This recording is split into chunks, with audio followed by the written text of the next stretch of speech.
morning. Thank you. The reason why I'm excited is because in preparing for this class, I actually learned something I didn't know before. That's one of the best parts about being a teacher, being able to keep learning stuff. So let's jump into the no, before we do that, I'm sure this has never happened to you, but have you ever run into somebody who said, macroeconomics, what is that about? That sounds boring, right? You guys have never had that experience. Okay, so imagine my thrill when I got this in my email this morning. You know, email is that thing that the grown-ups use to communicate that you guys don't. Look at that. Retail sales plunged 8.7% in March, the biggest decline ever. What do you think of that? Did Jeff Bezos as well spend 24 billion as well? Yeah, I guess. I mean, that means that we're looking at a serious recession, which means in Britain they're saying it's going to decline 35% GDP. GDP or sales? GDP. Yeah, because they're predicting about 30% here. Anyway, so then what comes after an announcement like this? Panic.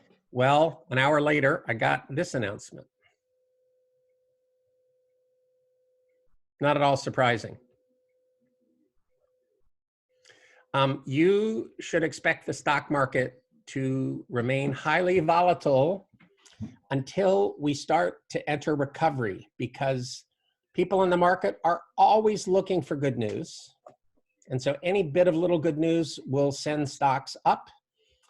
And then when the reality sinks in the next day, they will go back down. Okay, so anyway, a little practical macro there for you. All right, now back to class. Where did that go? I thought I had that. What would happen if I deleted my email? Would it just vanish? Okay, now let's go back to the PowerPoint. All right, share and PowerPoint. Okay, what we're gonna do today, which I'm calling near-term goals, is first we're gonna analyze supply shocks, and that should take us the most of the way through the course. And then I'm going to roll out homework number 7, because I'm sure you guys have been missing homework assignments, the opportunity to interact with your group and all that good stuff.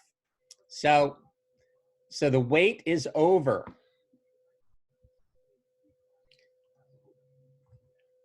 I know Hannah's very excited about that.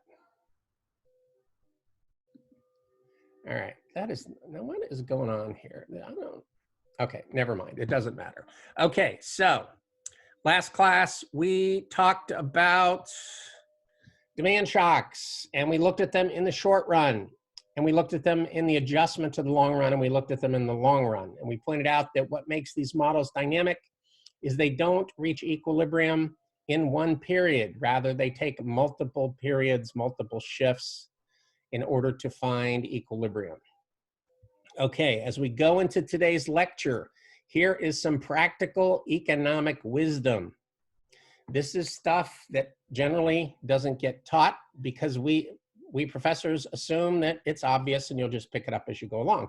But I'm gonna give you a bonus here. Boy, that guy can hold his breath, Jack, for a long time while he's drinking. So I'm gonna give you a bonus here. This is especially for Taya and Jess. Okay, here it is.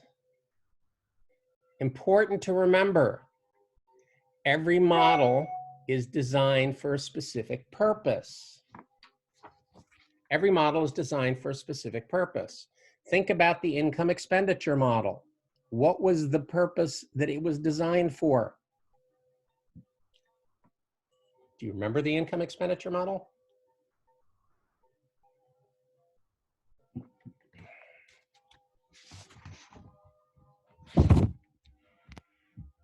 Do I have to call on somebody? Gosh, I can do that.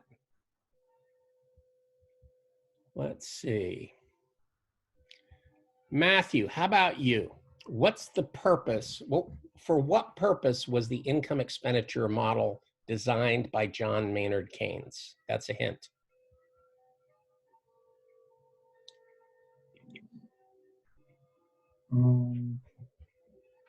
Right, the income expenditure model shows, is that the one that shows the relationship between GDP and income? It's the relationship that shows the relationship between GDP and all the different components of expenditure. Mhm. Yes. So it's the Keynesian cross model with the 45-degree line and the EP line. What was the whole purpose of that model? If you're not sure, you can pass the question on to somebody else. Oh, still for me? Wait, can you repeat that last part again? Yeah, if you're not sure, you can always pass this on to a classmate. You just have to name them. No, before that, the part about the Keynesian graph. Yeah, it has EP on the vertical and GDP on the horizontal. Mhm. And the model, it has the 45-degree line, Mhm.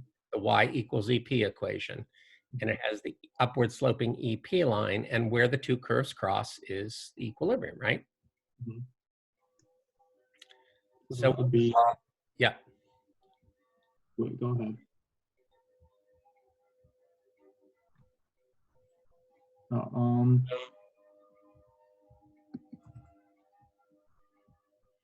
Everybody ought to be thinking, because we're, until we get an answer. Jack, no, Harry, I have to call on you because of that awesome background. Harry, what's the purpose of the income expenditure model? What was the purpose?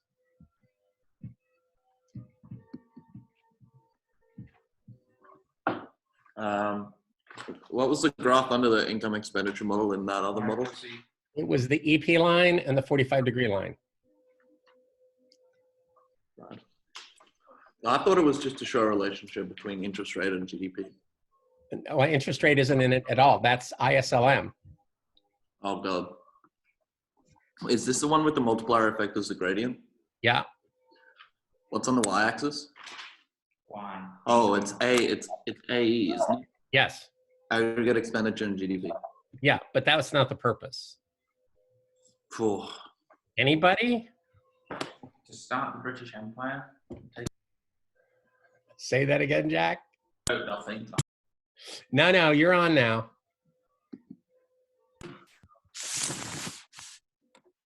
Keynes decided to,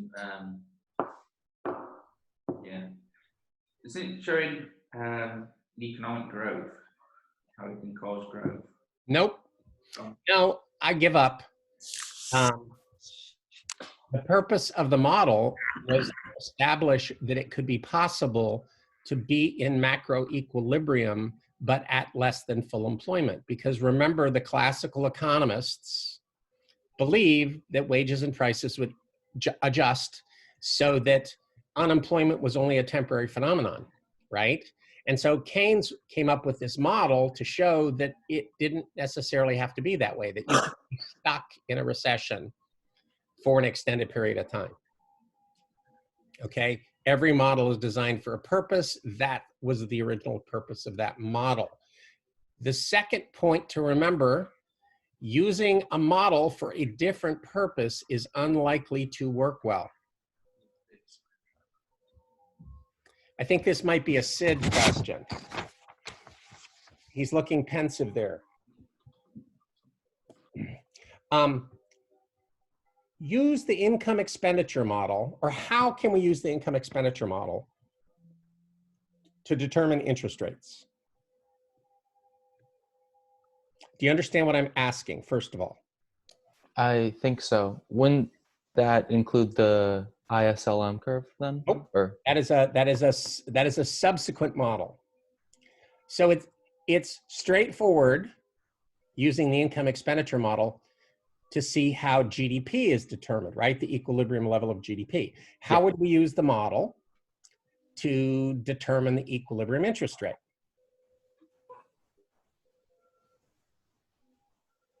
Does everybody understand the question at least?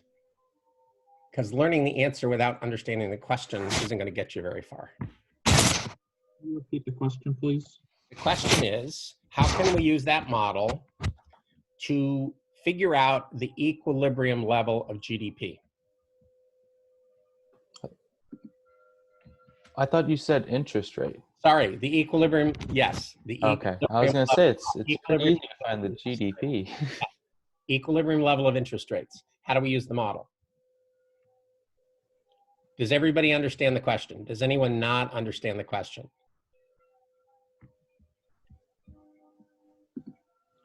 Jess, do you understand the question?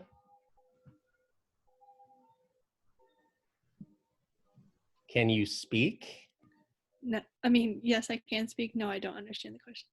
Okay. Or like I understand it, but like I'm not. If you look at the graph, can you find where the equilibrium level of GDP is? GDP. Yes. Yes, you can. If you look at the graph, can you find the equilibrium interest rate? No. Correct. I don't know how you would do that.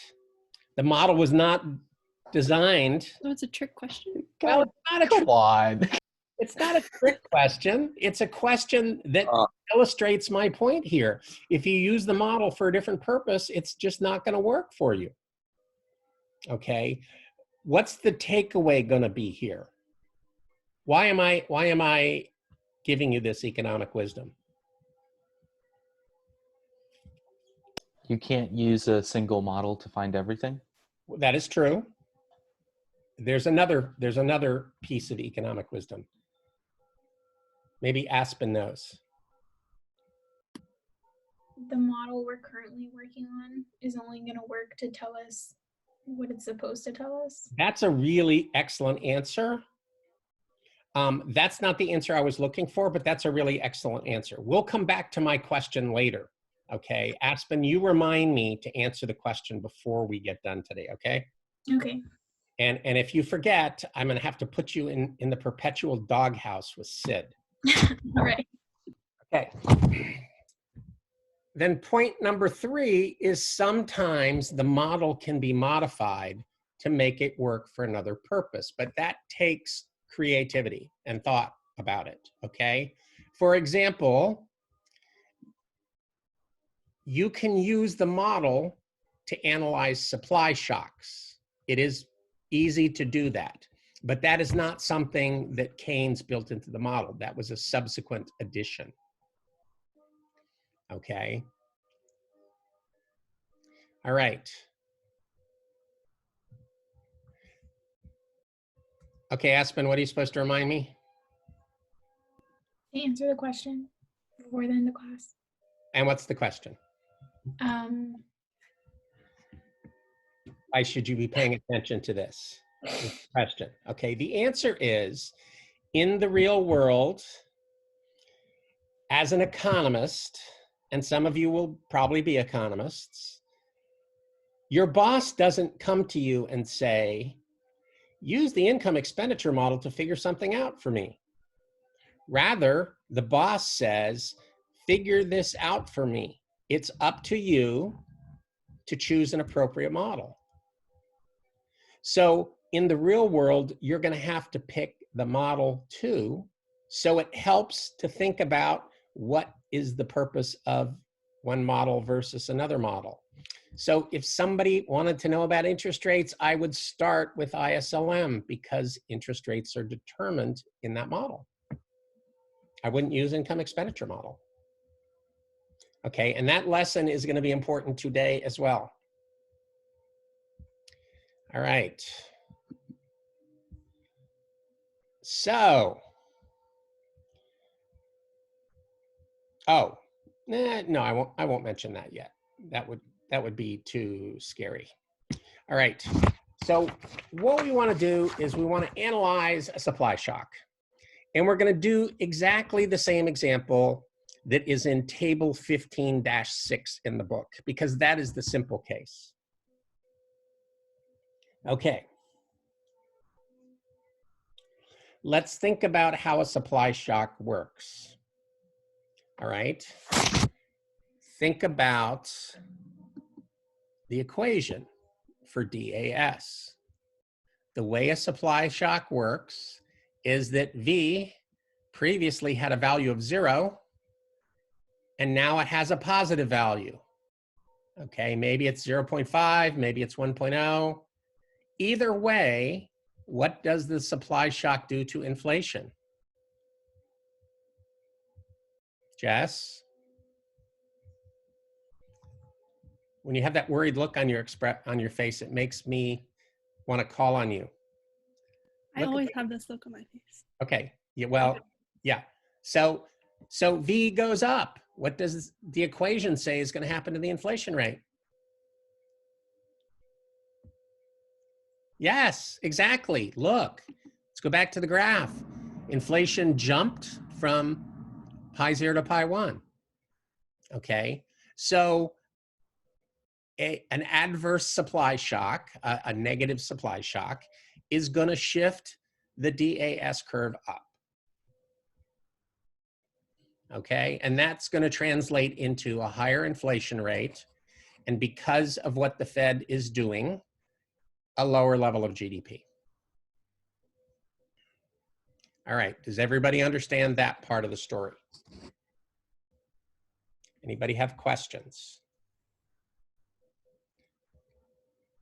Hey, Greg, if you have a question, don't look confused because it won't help me. Okay.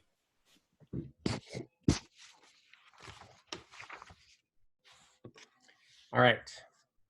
Now, here's the complicated part. This took me a while to figure out, though this was not what I learned this year. Okay, what happens in period 2? Because this is the end of period 1. We go from A to B. Now period 2 starts. Let's go back to the equation. In period 2, what happens to V? Ankitha, what happens to V?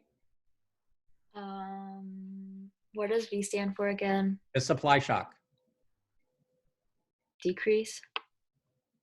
To where? To what? Want a clue? Sure.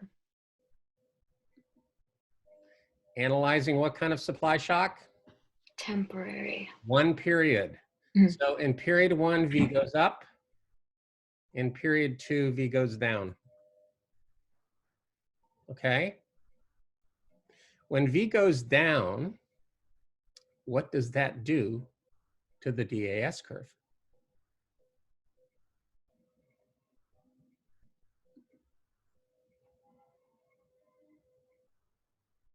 What caused the shift in the first place?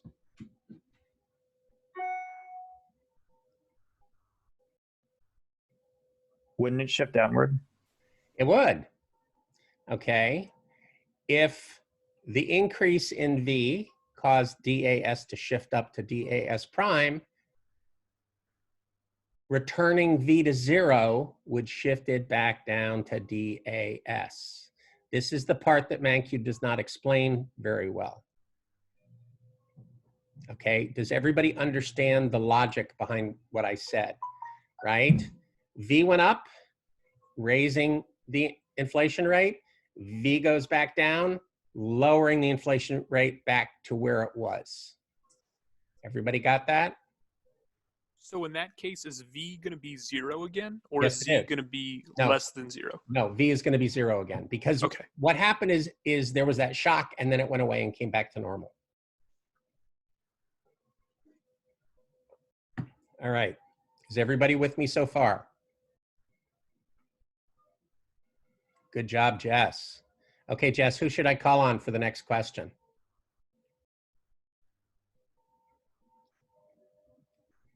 Jess? Sid. Oh boy, you're picking on Sid too? I thought he was I thought he was my your target. favorite to pick on. Huh? I thought he was your favorite to pick on. Well, yeah, but I don't want to show favoritism and pick What's on him. going on here? What is this? Okay, Sid, I will, because you get picked on a lot, I will allow you to pass the question on if you don't want to answer it. Thank Okay. you. So here's the story. Period 1, V goes up, DAS shifts, and inflation rises. Period 2, V goes back down to 0, DAS shifts back to where it was, and the inflation rate returns to 0. Except for one thing. What has changed in the interim? The expectation inflation rate. Correct. They're expected. I saw the next slide, so it kind of gets it. Dang. Inflationary expectations now has jumped. People are expecting a higher inflation rate. And because of that, that's going to shift the DAS curve up again, in part. Okay? So this is what's going to happen. DAS, in period 1, DAS shifts all the way out to B. And then in period 2, DAS shifts back because of the supply shock going away, but shifts up because of the inflationary expectations. So the net effect is it's as if DAS shifts from B to C, partially back, but not all the way. So at the end of period 2, when we're at point C, we have a lower inflation rate and we have a higher level of GDP. And that's the end of the second period.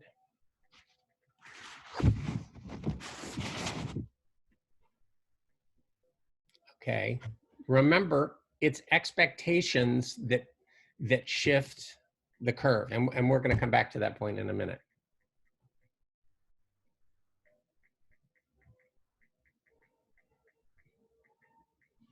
All right, any questions?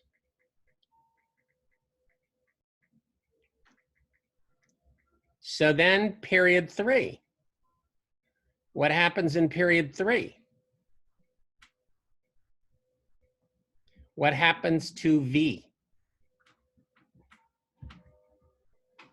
V would remain at 0, but Yes. expectations of inflation are now lower because inflation Yes. dropped, right? Rachel, you go, girl. I set that trap and you just stepped right over it. Okay, so what's going to happen in period 3 is DAS is going to shift down again, and then it's going to shift down again, and then it's going to shift down again. And at the end of the day, we're going to be back to point A again, where we started. So first period, we go to A, then B, then C, and then finally, eventually back to A again. Why did the expectations decrease a second time?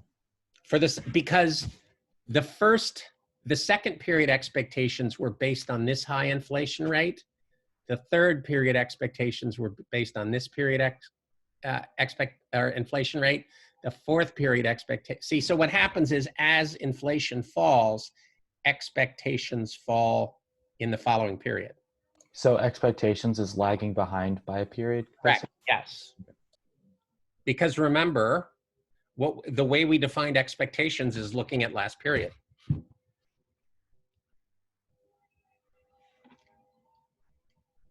Do the changes as we go from B all the way back down to A throughout the different periods, does it change by the same increment each period? No, it is a fraction.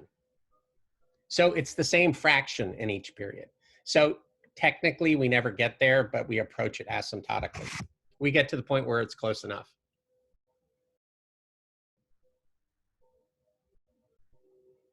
All right, now Sid raised a great question. This is a question that showed up on a final exam one time. Okay. Jess, you paying attention? Okay. Let's see. Who's feeling lucky? Well, I can't call on Aspen because she's drinking right now.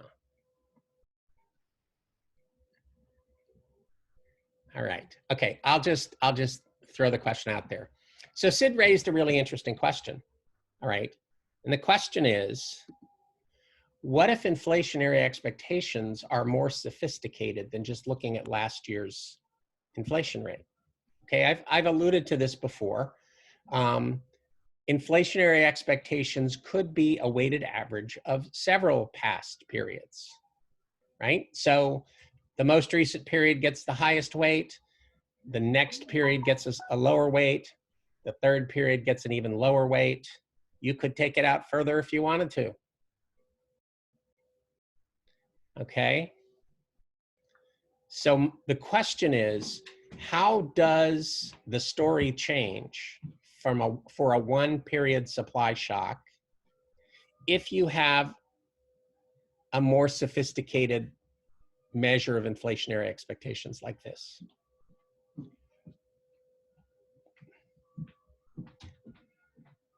Do you understand the question, Bo?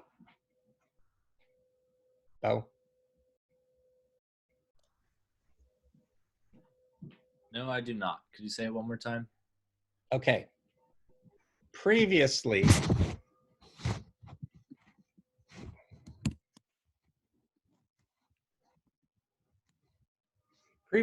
our inflationary expectations was this.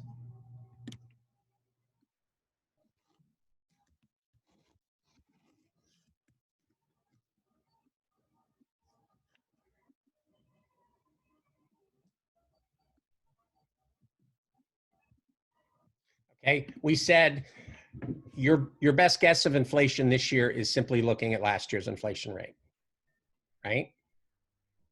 Now we're saying, okay, maybe you're an econ major or something and you say, hey, you know, last year might have been an anomaly. So let's look at the last 3 years. So we'll create a weighted average of inflation over the last 3 years.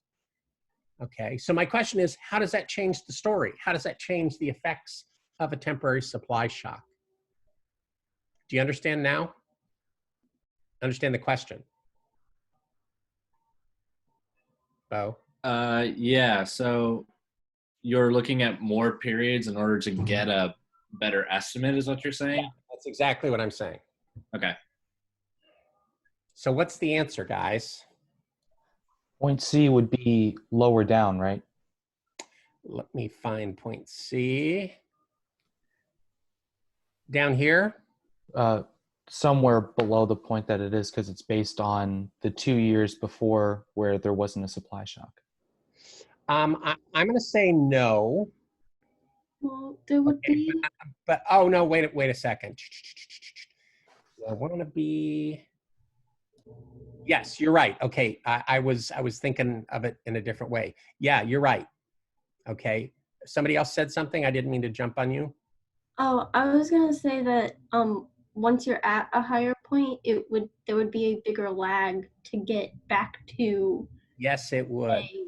Equilibrium. What's going to happen is it's going to take longer to get back.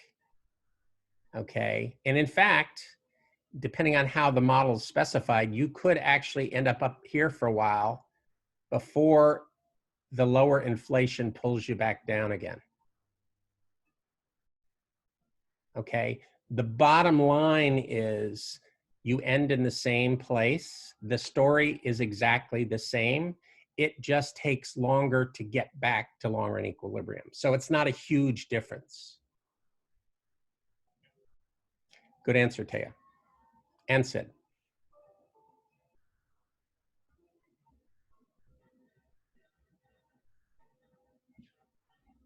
Okay, Sid, to kind of bridge what you said and what Taya said, C may be lower, but then you may go back up again before you come back down, because those extra periods are gonna make things a little weird.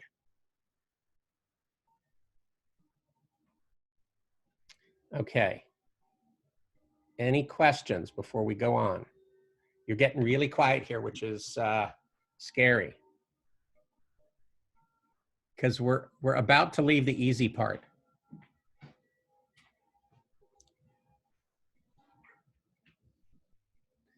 Hannah, are you good? You look comfortable. I won't say the same about Harry. I'm cold. Mar, you good? Yes. Okay. Anybody else? I think I'm a little bit confused on why it takes longer with the expectations. Okay, because how long does your mistake last when we have these expectations? How long does your mistake last? Like what? I'm a little bit confused on what you mean by mistake. How Like, long does it take you before your expectations catch up to reality?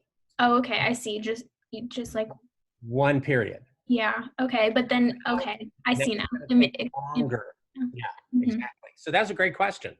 Thank you. You know what? Why that was a great question? Why? Because I'm sure at least 5 other people had it, but were afraid to ask.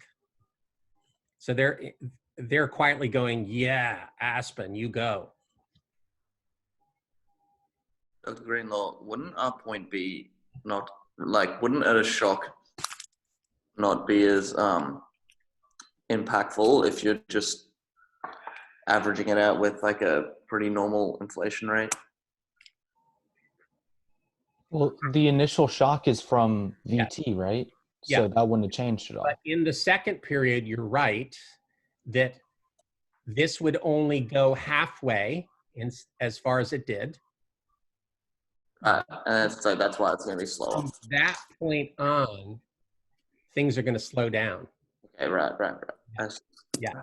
So you don't jump as much to point B, but then it takes longer to get all the way back to A.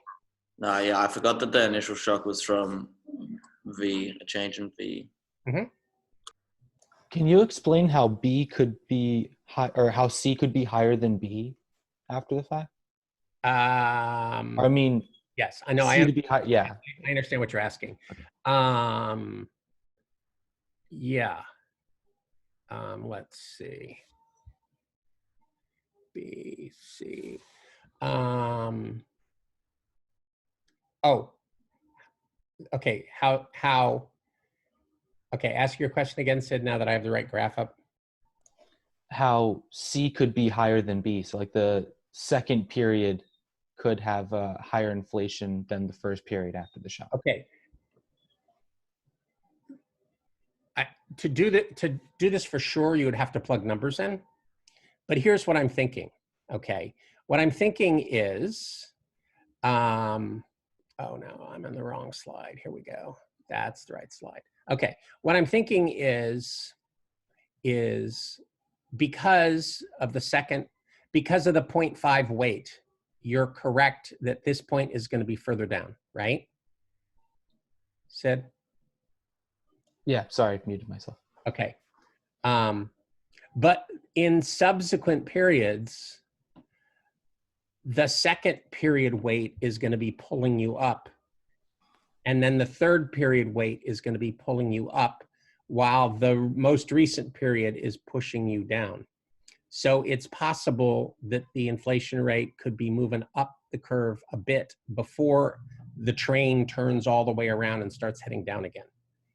So how would you not get stuck and just kind of going up and down with the inflation rates if you have periods that go above the initial shock? Because each period, the weights get smaller. And so it will end up going in one direction eventually. And it will end up going back down. Okay. You trust me on that. We can look at the numbers if you want. Just okay. All right, thank you. Okay, sure. No, that's a great question. Okay, now the reason why I wanted to bring this particular point up was in the real world. This is an example of what's called a lagged adjustment. You should learn about these in the advanced economic analysis course, the 461. In econometrics, there's something called polynomial distributed lags, which is a specific way of modeling lagged adjustment. That's not the critical point. The critical point here is that in the real world, there are lots of examples of lagged adjustment. Okay, perhaps the best example is an investment decision. Okay, it very likely will take multiple periods. The bigger the project, the more likely it is to take multiple periods before that project is completed and the new output comes online. Okay, that is just one example. All right, what that means is there may be lots of reasons in the real world for lagged adjustment to get back to equilibrium in the long run. Okay, so just something to keep in mind.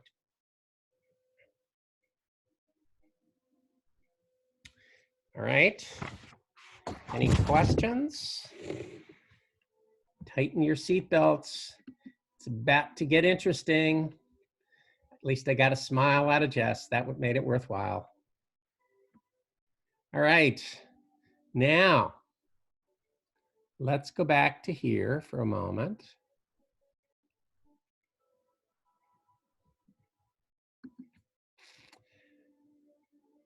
Suppose that instead of a temporary supply shock, we look at a permanent one. Okay. So let's think about that. Let's look at the equation. In the first period, what happens to V?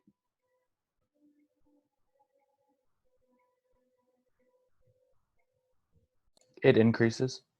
V goes up, right, Hannah?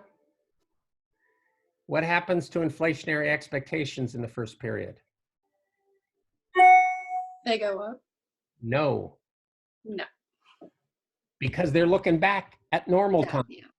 So in period one, V goes up, but pi E stays the same. Do you see that? Yeah. Okay, now in period two, what happens to pi E? Hannah? Give you a clue. That's when it goes up. Yes, inflationary expectations rise. What's V now?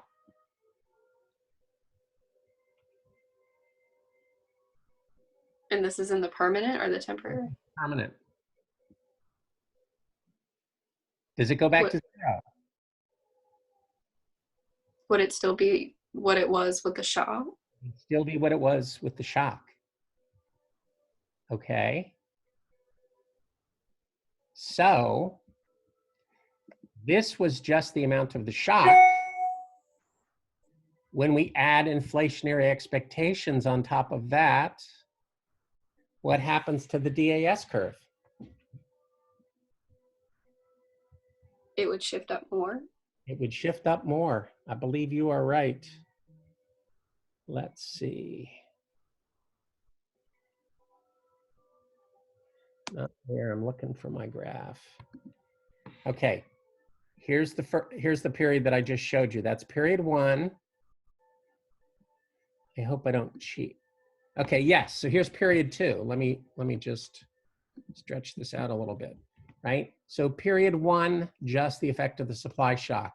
Period two, now our inflationary expectations were down here, but the actual inflation is here. So we raise our expectations to match what's actually going on. And when we raise our expectations, the DAS curve shifts up again. Is everybody following along? Could you give us a real world example of a permanent supply shock? No, I can't. Cool, thanks. Okay, no. Would an embargo count? A permanent oil crisis, say. Okay, suppose, well, it would have to be a little bit of a contrived example, but something like a permanent oil crisis would do it. What about what Matthew said? What did you say, Matthew? What about an embargo? You mean just a general embargo on everything, like a trade embargo vis-a-vis Iran or something? I mean, like a specific product. I guess sort of like the OPEC embargo, but Yes, like exactly. Yes, as that would be an example. Okay, so that's a good question, Rob. Okay, so does everybody see what we're doing here? What shifted the DAS curve the first time was the supply shock. What shifted the second time was raising inflationary expectations. Is everybody with us now? Ankitha, you good? Yes. Esther? Yeah, just getting it down. No, it's fine. Mar? Yes. Okay. All right. Now, get ready for a ride.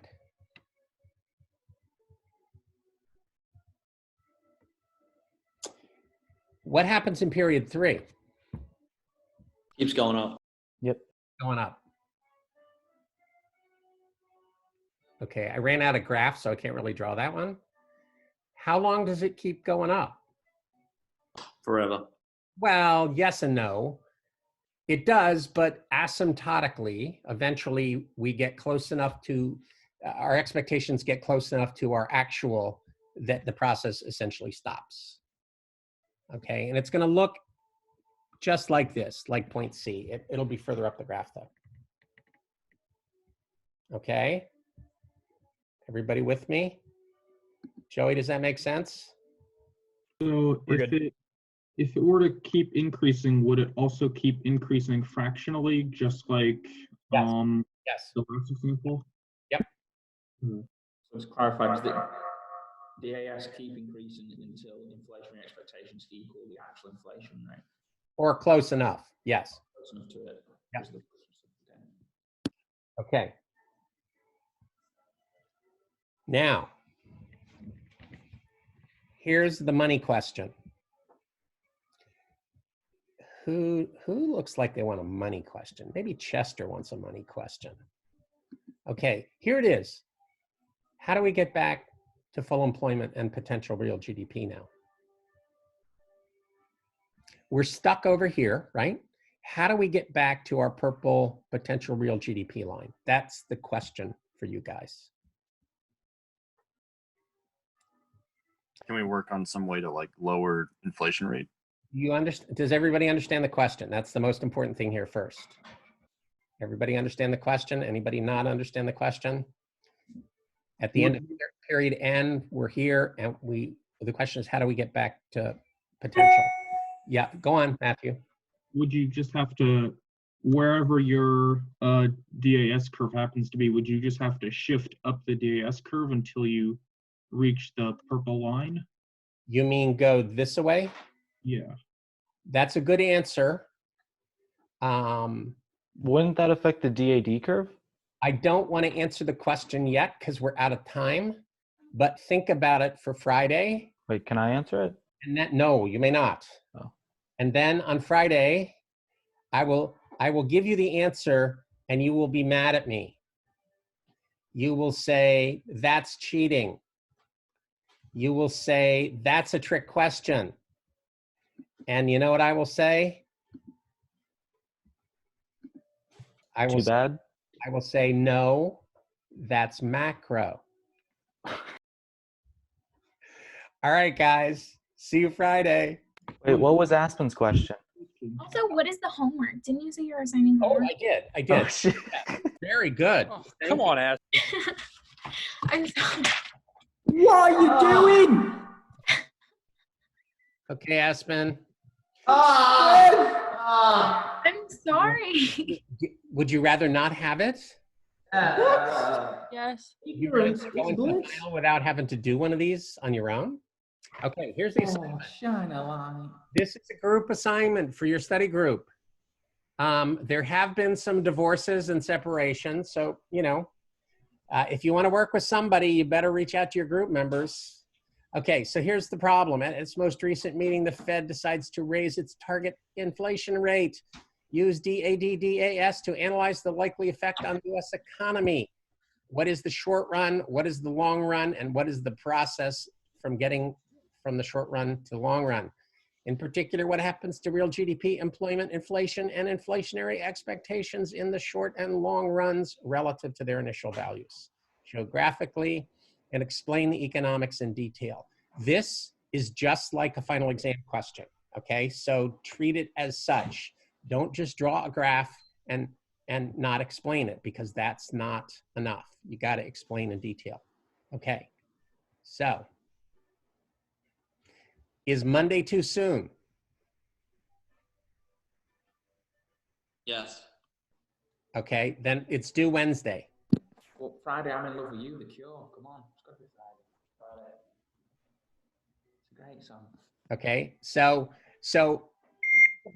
think about it between now and Friday, Wednesday, and I will post it as an announcement.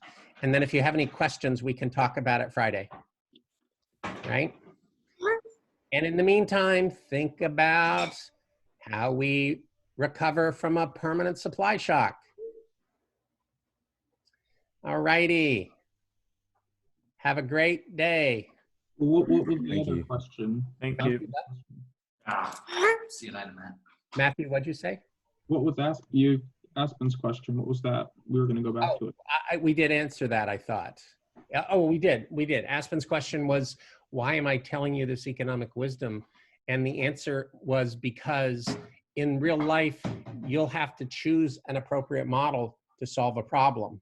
They won't, your boss won't tell you use this model. They'll say solve this problem. And so you have to think for yourself and decide what model that you know is the best fit for the problem. Thank you, Professor. Yep. Boy, Sid, you got grief today. You had like a target painted on your head. Yeah, I don't know what it was, but something. It's making up for all your missed time the first half of the semester. Yeah, that makes sense. Yeah, definitely. When you were kicking back, drinking Mai Tais on the cruise. Those are expensive. I didn't have a lot to drink. Cruise ship prices are crazy. Yep, but it wasn't coming out of your pocket, was it? I care for my grandfather. I'm not going to have him spend that much money on me. I'd be irresponsible, you know. So the answer to the question, it's just you get rid of the supply shock, right? Oh, yeah. Oh, that's easy. Just make the oil crisis go away? No, it is a more legitimate answer than that. Okay. Because that was the most trick question answer I could think of. Now, this is a different trick question answer. That's what I thought you were going to say. Does it have something to do with just finding a way around the supply shock? No, not exactly. It's a bad news, good news story. Let's put it that way. Isn't everything in econ a bad news, good news story? It is. Yes, it is. At least we Do you got. create a recession? What's that? Do you start a recession? We're in a recession already. Look at the graph. Do you make it worse? Yeah. Think about the model. You got to answer the question in the context of the model, see? So that's the answer is to think about the model. All right. Anybody else? Quinn looks happy. Yep. Speaking of recessions, I had a question about your 405 class. Yes. Are you also offering that next year? So not this fall, but also the following fall. This is it. This is it? I'm going to be retired. You retired? Yeah. Are you serious? What? When are you retiring? You're retiring after this Like year? for real? Not after this year, after next year. Oh. Okay. So yeah. I'll stick with you, Mara, until you get done. Thank God. All right. So can I go now? Yeah. Thank you. I have test corrections lined up starting at 2 o'clock. Thank you. Thank you, Dr. Greenlaw. Have a nice Thank you. Thank you. See ya. Yeah. Hey, Sid. Oh well, he's gone.